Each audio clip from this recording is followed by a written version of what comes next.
Hello guys, അപ്പോൾ ഇന്നൊരു work കിട്ടിയതുകൊണ്ട് അതിന് വേണ്ടി വന്നിരിക്കുകയാണ് കേട്ടോ. അപ്പോൾ ഇന്ന് ഷീറ്റ് അടിയാണ് ഫുള്ള്. അപ്പോൾ നമ്മൾ കൂട്ടുകാരൊക്കെ ആയിട്ട് വന്നിരിക്കുകയാണ്. അപ്പോൾ രണ്ട് സൈഡ് ഷീറ്റ് അടിച്ച് കഴിഞ്ഞ് അതിനിടയ്ക്ക് മഴ പെയ്തുകൊണ്ട് നമ്മൾ കയറി നിന്നാണ് കേട്ടോ. അപ്പോൾ മഴ പോയപ്പോൾ വീണ്ടും ഇറങ്ങിയതാണ്.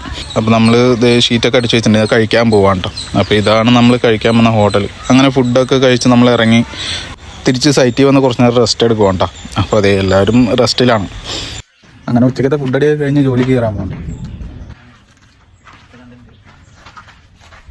അങ്ങനെ ഉച്ചയ്ക്കത്തെ റെസ്റ്റൊക്കെ കഴിഞ്ഞ് നമ്മൾ 2 മണിയാകുമ്പോൾ തിരിച്ച് ജോലി കയറിയിട്ടാണ്.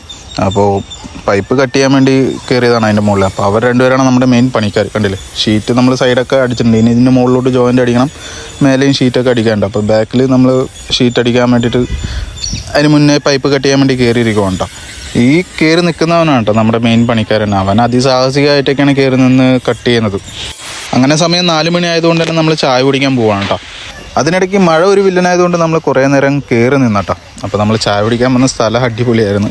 പഴയ കുറേ ആളുകളായിരുന്നു അവിടെ ചായക്കട നടത്തിക്കൊണ്ടിരുന്നിട്ടോ. ഈ അപ്പൂപ്പനൊക്കെ നല്ല ഉള്ളിവടയൊക്കെ കഴിച്ച് അവിടെ ആസ്വദിച്ചുകൊണ്ടിരിക്കുമായിരുന്നു. അപ്പോൾ ഈ മാമൻ ഉള്ളിവട ഇട്ടുകൊണ്ടിരിക്കുകയാണ് കേട്ടോ. കണ്ടില്ല, ഒരു പ്ലേറ്റിന് 10 രൂപയുള്ളൂ. അപ്പോൾ നമ്മൾ ചായയൊക്കെ കുടിച്ച്, നല്ല സ്റ്റീൽ ഗ്ലാസ്സിലുള്ള ചായയായിരുന്നു, ചായയൊക്കെ കുടിച്ച് നമ്മൾ അവിടെ നിന്ന് തിരിച്ച് ജോലിക്ക് വന്നിട്ടോ. റിസ്ക് പിടിച്ച പണിയായതുകൊണ്ട് തന്നെ അവർ രണ്ടുപേരും മേലെ കയറി തൂങ്ങി നിന്നിട്ടൊക്കെയാണ് ഡ്രിൽ ചെയ്തുകൊണ്ടിരിക്കുന്നത്. സപ്പോർട്ട് ചെയ്ത് പിടിക്കാനൊന്നും ഇല്ലാത്തതുകൊണ്ട് തന്നെ ഷീറ്റൊക്കെ മടക്കി പിടിച്ച് നിന്നുകൊണ്ടൊക്കെയാണ് അതിസാഹസികമായിട്ട് അവർ ഡ്രിൽ ചെയ്തുകൊണ്ടിരിക്കുന്നത്. എന്നിരുന്നാലും കൂട്ടുകാരായിട്ട് ഇതുപോലെയുള്ള കൂലിപ്പണി എടുക്കാൻ അടിപൊളിയാണ് കേട്ടോ. അപ്പോൾ ബാക്കി നാളെ.